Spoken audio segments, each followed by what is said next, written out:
కొడాలి నాని మళ్ళీ తెరపైకి వచ్చాడు. నిన్న చూస్తే కొడాలి నాని వైఎస్ జగన్మోహన్ రెడ్డిని కలవడం జరిగింది. కలిసి చాలా కాలం తర్వాత అపాయింట్మెంట్ తీసుకుని మరి జగన్మోహన్ రెడ్డిని కలిశారు.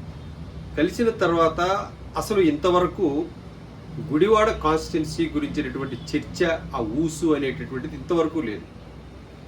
తాను ఓటమి పాలైపోయిన తర్వాత మళ్ళీ ఆ నియోజకవర్గం గురించి కానీ తను కానీ రాజకీయంగా తెరపైకి వచ్చింది ఇప్పుడు మాత్రమే అని మనం చెప్పుకోవాలి. గతంలో అడపాదడపా వచ్చిన 2-3 సార్లు మీడియా ముందు మాట్లాడినా ఆయన రాజకీయ ప్రాధాన్యత ఏమంతగా సంతరించుకోలేదు. అయితే కూటమి ప్రభుత్వం అధికారంలోకి వచ్చినప్పటి నుంచి తొలి ఏడాది అందరినీ, ఈ వైసీపీ లీడర్లలో ఎవరైతే గతంలో రెచ్చిపోయారో, ఏదైతే పార్టీకి మౌత్ పీస్గా వ్యవహరించారో వారి అందరినీ కూడా టార్గెట్ చేసింది. ఈ క్రమంలో కొడాలి నాని స్నేహితుడు వల్లభనేని వంశీని కూడా జైలు పాలు చేసింది. మరి ఆ తర్వాత కంగు తిన్న కొడాలి నాని ఆపరేషన్ పేరిట హైదరాబాద్ అలాగే బాంబే అలా వైద్యం చేయించుకోవడానికి బయటకు వెళ్ళాడు. మళ్ళీ వచ్చాడు. తాను అరెస్టుకు సిద్ధంగా ఉన్నాను అని చెప్పుకోవడం కూడా జరిగింది. అయితే కూటమి ప్రభుత్వం కూడా తన అరెస్టు విషయంలో కాస్త వెనక్కి తగ్గింది. ఎందుకంటే అప్పటికే ఏడాది కాలం పరిపాలనా విషయాలన్నింటినీ కూడా పక్కన పెట్టేసి పూర్తి స్థాయిలో అరెస్టుల మీదే వైసీపీని టార్గెట్ చేసుకుని వ్యవహరించింది.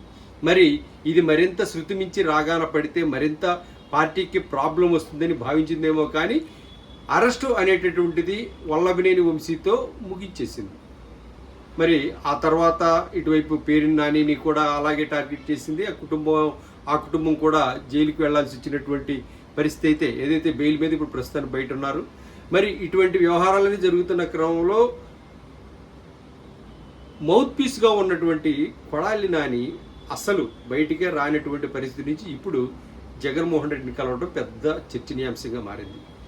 కొడాలి నాని అయితే తాను ఓటమి పాలైతే గుడివాడ నియోజకవర్గం నుంచి మళ్ళీ తిరిగి పోటీ చేయను, రాజకీయాల నుంచి నిష్క్రమిస్తాను అని ప్రకటించారు. మరి ఇప్పుడు చూస్తే గుడివాడ నియోజకవర్గం నుంచి ఏ ఒక్కరు కూడా వైసీపీ తరపున మళ్ళీ సెకండ్ పర్సన్ అంటే ఆల్టర్నేట్ కొడాలి నానికి ఆల్టర్నేట్ పర్సన్ అనేవారు ఎవరు కూడా తెరపైకి రాలేదు.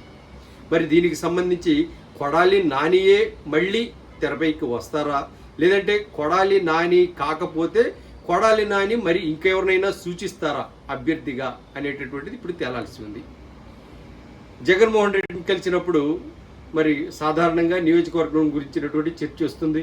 మరి అక్కడ ఈ రోజు వరకు కూడా జగన్మోహన్ రెడ్డి ప్రత్యామ్నాయం ఎవరిని చూసుకోలేదు కాబట్టి మళ్ళీ తిరిగి కొడాలి నాని బరిలో దిగుతాడనేటటువంటి దానికి సంబంధించి 99% ఇదే అమలయ్యేటటువంటి అంశం కూడా. మరి కొడాలి నానిని ఓడించినటువంటి రాము అక్కడి ప్రస్తుతం ఎమ్మెల్యేగా ఉన్నారు. మరి ఆ రాము పరిస్థితి ఏంటంటే ఇప్పటికే అతనిపై వ్యతిరేకత అనేది బలంగా ఉంది. మరి రాముపై వ్యతిరేకత కొడాలి నానికి లాభిస్తుందా అంటే ఇంకా సమయం వేచి చూడాలి. వైసీపీకి ఇదే స్థానికంగా వైసీపీకి బలం ఉన్నా కూడా మరి కొడాలి నాని ఇంతవరకు పబ్లిక్లోకి రాలేదు, ప్రత్యక్షంగా ఆయన ఏ పోరాటంలో పాల్గొనడం లేదు, రాజకీయాలు చేయడం లేదు, రాజకీయాలకు దూరంగా ఉన్నారు. అనారోగ్య పరిస్థితుల రీత్యా ఆయన ఏ టెన్షన్ కూడా తీసుకునేటటువంటి పరిస్థితుల్లో లేరు. మరి ఆయన పూర్తి స్థాయిలో రాజకీయాలు చేస్తే కనుక మరి ఎమ్మెల్యేగా రేపు బరిలోకి దిగుతారా లేదా అనేటటువంటిది కూడా ఒక అనుమానమే. మరి దీనిపై ప్రత్యక్షంగా నిన్న మాట్లాడుకున్నా కూడా రాజకీయ అంశాలు ఏవి కూడా బయటికి రానటువంటి పరిస్థితి. మరి అయితే ఇప్పటికీ అక్కడ ప్రత్యామ్నాయం లేదు కాబట్టి వల్లభనేని కొడాలి నాని మాత్రమే అక్కడి నుంచి పోటీ చేసే అవకాశాలు ఉన్నాయని మరో వర్గం చెప్తోంది. మరి ఏది ఏమైనా గతంలో చూస్తే ఒక వల్లభనేని వంశీ, కొడాలి నాని, ఆర్కే రోజా ఇటువంటి వారందరూ కూడా పేరు నాని వీరందరూ కూడా పార్టీకి మౌత్ పీస్గా వ్యవహరించారు. వీరందరూ కూడా ఇప్పుడు దాదాపుగా మళ్ళీ మా గతంలో ఏ విధంగా అయితే వ్యవహరిస్తున్నారో అదే విధంగా ఏదైతే కొడాలి నాని ఒకరు అలాగే వల్లభనేని వంశీ వీరిద్దరు మాత్రం ఇంకా మీడియా ముఖంగా ప్రత్యక్షంగా పోరాటాల జోలికి అయితే కూటమి ప్రభుత్వం జోలికి అయితే కనుక ప్రత్యక్షంగా రావడం లేదు. కానీ వీరు ఇంకా టైం తీసుకునేటువంటి అవకాశం ఉంది. మెల్లిమెల్లిగా ఇప్పుడిప్పుడే పబ్లిక్లోకి వస్తున్నారు. మరి ఈ పరిస్థితి నుంచి స్థానికంగా రాము అక్కడ గుడివాడలో ఆయన చేస్తున్నటువంటి రాజకీయం అయితేనేమేది ప్రజలకు రుచించడం లేదనేటటువంటిది ప్రస్తుతం వినిపిస్తున్నమాట. మరి అక్కడ ప్రస్తుతం ఉన్న పరిస్థితిలో గతంలో కొడాలి నాని ప్రజలతో మమేకమైనటువంటి తీరు, కొడాలి నాని చేసినటువంటి పరిపాలనలో ప్రజలతో ఆయన ఒక మాస్ లీడర్గా ఎదిగినటువంటి కొడాలి నాని అక్కడ ఉండేటటువంటి చొరవ అందరితో వీధి వీధిన గ్రామానికి కూడా అతనికి పేరు పెట్టి పిలిచేటటువంటి స్వతంత్రంతో వ్యవహరించే కొడాలి నాని మాదిరిగా ఇప్పుడు ఈ రాము పని చేయలేకపోతున్నాడు అనేటటువంటిది అయితే బలంగా వినిపిస్తోంది. మరి ఏది ఏమైనా ప్రస్తుతం అక్కడ చూస్తే మద్యం మాఫియా, అలాగే రేషన్ మాఫియా, శాండ్ మాఫియా అనేటటువంటిది పూర్తి స్థాయిలో విజృంభిస్తోంది.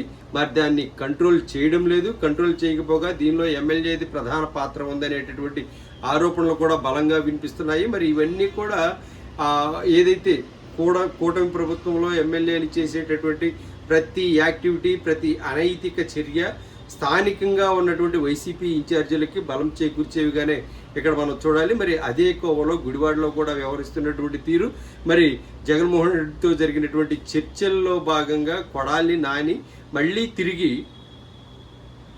గుడివాడ పగ్గాలు చేతపుచ్చుకునేటువంటి అవకాశాలే ఎక్కువగా ఉన్నాయని చెప్తున్నారు. మరి దీన్ని బట్టి చూస్తే మళ్ళీ తన స్థానాన్ని కొడాలి నాని భర్తీ చేసుకుంటాడా అని అంటే అవుననే సమాధానమే వస్తుంది. ఎందుకంటే దాదాపుగా 2 సంవత్సరాలు తాను ఓటమి పాలై 2 సంవత్సరాలు అయింది, కూటమి అధికారంలోకి వచ్చి కూడా 2 సంవత్సరాలు అయింది. అయినా కూడా ఈ రోజు వరకు కూడా వైసీపీ అక్కడ ప్రత్యామ్నాయం కోసం చూడలేదు. రాష్ట్ర వ్యాప్తంగా చూస్తే చాలా చోట్ల ఎక్కడైనా అభ్యర్థుల్ని ఎంపిక చేయటం ఈ కార్యక్రమాలు చాలా సీరియస్గా ఉన్నాయి. అయితే ఇటీవల గన్నవరంలో కూడా ఒకానొక టైంలో అభ్యర్థుల్ని ఎంపిక చేసుకునేటటువంటి క్రమంలో వల్లభనేని వంశీ దూరం అయ్యాడు. దూరం అయిన జైలు పాలవడం, ఆయన కొన్ని సమస్యల్లో ఉన్న టైంలో తన భార్యను అక్కడ బాధ్యతలు స్వీకరించమని జగన్మోహన్ రెడ్డి ఏకంగా చెప్పినటువంటి పరిస్థితి ఉంది. మరి ఏదేమైనా ఒక కొడాలి నాని విషయానికి వస్తే గుడివాడ కాన్స్టిట్యున్సీ మళ్ళీ కొడాలి నాని చేతికి అప్పగించేటటువంటి అవకాశం పుష్కలంగా ఉందనేటటువంటిది జగన్మోహన్ రెడ్డితో జరిగినటువంటి సమావేశం, చర్చ సారాంశం మనం అడిగిపోవాలి.